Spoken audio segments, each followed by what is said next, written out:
Research سے پتہ چلا ہے کہ زمین کا میگنیٹک پول فلپ ہو رہا ہے، اور اس فلپ کرنے کے دوران ہماری زمین میں موجود میگنیٹزم کا کیا ہوگا، اور اس سے زمین پر کون سی تبدیلیاں ہونے والی ہیں۔ آخر کیسے ہمیں پتہ چلا کہ زمین کا انر کور بہت جلد اپنی سپن ریورس کرنے والا ہے، اور کیا ہم زمین کے انر کور تک پہنچ بھی پائیں گے، اور اس انر کور کے سپن کرنے کے اثرات کیا ہوں گے۔ اگر آپ اتنے زیادہ سوالات کے جوابات جاننا چاہتے ہیں تو ویڈیو کو آخر تک لازمی دیکھیں، اور اگر ویڈیو پسند آئے تو چینل کو سبسکرائب کر دیں۔ ہماری زمین بالکل پیاز کی طرح تہ در تہ لیئرز پر مشتمل ہے، جس سے سب سے اوپر کرسٹ ہے جو 32 میل تک گہرائی میں موجود ہے۔ اس کے بعد مینٹل کی لیئر موجود ہے جو 180 میل تک گہرائی میں پائی جاتی ہے۔ یہ وہ لیئر ہے جہاں سے والکینک ایرپشن کے دوران لاوا نکل کر زمین کی سطح تک باہر آتا ہے۔ اس لیئر میں موجود آئرن، میگنیشیم، نکل اور دوسری میٹل کے آئنز پائے جاتے ہیں۔ اس کے بعد آؤٹر کور ہے جو 1367 میل تک پھیلا ہے۔ اس میں موجود آئرن اور نکل بہت زیادہ ٹمپریچر کی وجہ سے لیکوئڈ فارم میں پائے جاتے ہیں، اور سب سے اندر انر کور ہے جو کہ حیرت انگیز طور پر سالڈ بال کی طرح ہے، حالانکہ یہاں پر ٹمپریچر بہت زیادہ ہے اور آپ کی سوچ سے بھی زیادہ۔ اس کے سالڈ فارم میں ہونے کی وجہ یہ سامنے آئی ہے کہ آؤٹر کور کے پریشر کی وجہ سے یہ سالڈ فارم میں موجود ہے۔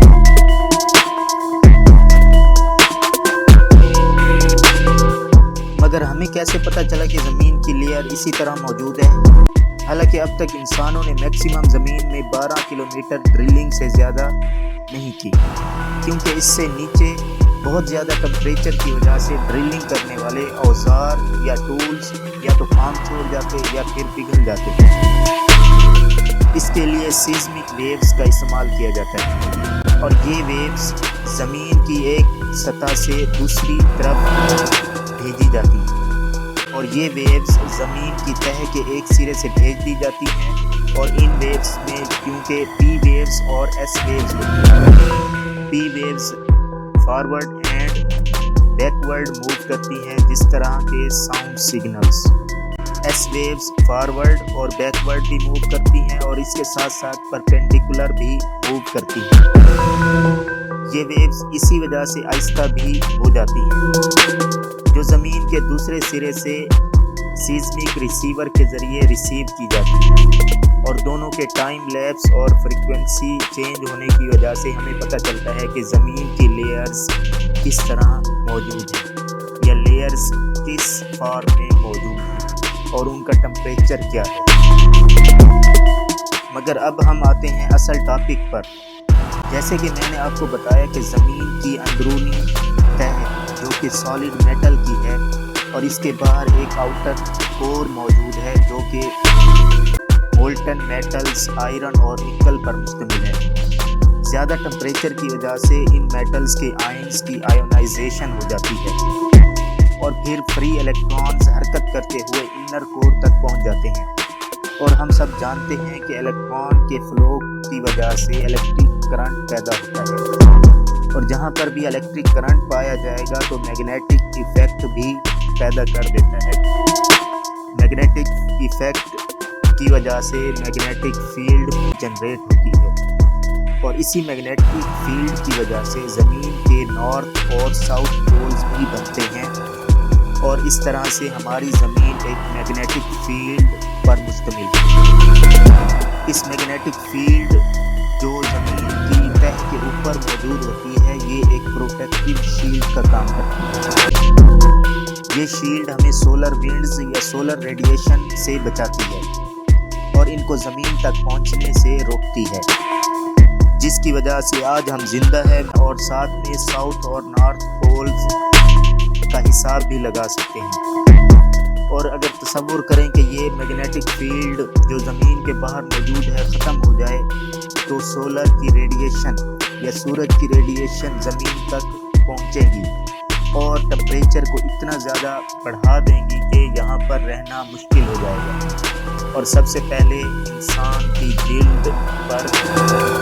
اثرات ظاہر ہوں گے۔ یہ اثرات ایک کینسر کی صورت میں بھی ظاہر ہو سکتے ہیں۔ اس کے علاوہ یہ ہماری ٹیکنالوجی جیسا کہ گوگل میپس اور اس طرح کے ٹیلیسکوپس جو کہ ہمیں آج کل انفارمیشن یا انٹرنیٹ پرووائڈ کرتے ہیں، اگر یہ میگنیٹک فیلڈ ختم ہو جاتی ہے تو ہماری جدید ٹیکنالوجی جو کہ گوگل میپس پر مشتمل ہے اور اس کے علاوہ ٹیلیسکوپس بھی متاثر ہوں گے، اور اس طرح سے انٹرنیٹ بھی اس سے ڈسٹرب ہوگا، اور اس کی وجہ سے مائیگریٹری برڈز جو کہ ساؤتھ اور نارتھ پول جو کہ میگنیٹک فیلڈ کی وجہ سے موجود ہیں ان کا استعمال کرتے ہیں اور ایک جگہ سے دوسری جگہ پہنچ جاتے ہیں۔ ایسے میں ان کو ڈائریکشن الائن کرتے ہوئے بھی مشکل پیش آئے گی، اور ہو سکتا ہے کہ وہ ڈائریکشن یا سمت کا تعین نہ کر سکیں، اور اس طرح سے وہ مر بھی سکتے ہیں۔ فوڈ چین بھی متاثر ہوگی جو کہ نہ صرف پرندوں جانوروں بلکہ انسانوں کو بھی ختم کر دے گی۔ یہاں پر میں آپ کو ایک بات بتاتا چلوں کہ زمین کی بیرونی تہہ جو کہ ارتھ کرسٹ کہلاتی ہے وہ اپنے ایکسس کے گرد گھوم رہی ہے یا اسپن کر رہی ہے، اور اس کے اپوزٹ اسپن ہمارا انر کور جو کہ زمین میں موجود ہے وہ کر رہا ہے، جس کی وجہ سے میگنیٹک فیلڈ پیدا ہوتی ہے۔ حال ہی میں ناسا نے رپورٹ پیش کی ہے کہ زمین کا انر کور جو کہ اپنی اسپن کو بہت کم کر چکا ہے، اور چند مہینوں میں یہ اپنی اسپن کو بھی ریورس کرنے والا ہے۔ تو ایسے میں ریورس کے دوران یا ریورس کرنے کے دوران جو میگنیٹک فیلڈ ہے اس کا کیا ہوگا، کیونکہ ریورس کرنے کے لیے اس انر کور کو تھوڑی دیر کے لیے رکنا پڑے گا، اور اگر ایسا ہو جاتا ہے تو زمین پر سولر ریڈیشن آ جائے گی۔ تو کیا زمین کی میگنیٹزم زیرو ہو جائے گی؟ اور اگر ایسا ہوتا ہے تو سولر وینڈز جو کہ ہمارے لیے جان لیوا ثابت ہو سکتے ہیں وہ زمین تک پہنچ جائیں گے، اور اس طرح سے زمین پر زندگی کا وجود ختم ہو سکتا ہے۔ تو آپ کو ایک بات بتاتا چلوں کہ زمین کا انر کور اپنی اسپن کو ریورس کرنے والا ہے، یہ تو سچ ہے،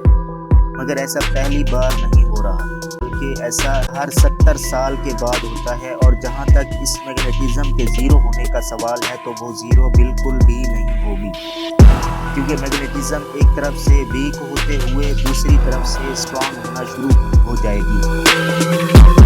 ہاں، مگر چند نینو سیکنڈز کے حساب سے دن رات کے دورانیے میں فرق ضرور پڑے گا، مگر اس کو ڈیٹیکٹ نہیں کیا جا سکے گا، اور عین ممکن ہے کہ زمین کی سطح پر چھوٹے موٹے زلزلے بھی ریکارڈ کیے جا سکیں، مگر حقیقت یہ ہے کہ اس کائنات کو چلانے والی ذات اس کو بہت ہی منظم انداز میں چلا رہی ہے، اور وہ ذات اللہ تعالیٰ کی ذات ہے جس نے زمین کے میگنیٹک پول سیٹ کیے، اور یہ ایک کے بعد ایک اپنی سمتیں بھی بدلتے رہتے ہیں۔ یہاں پر آپ کو شاید یہ جان کر حیرانگی ہو کہ ہماری زمین اپنے ایکسس کے گرد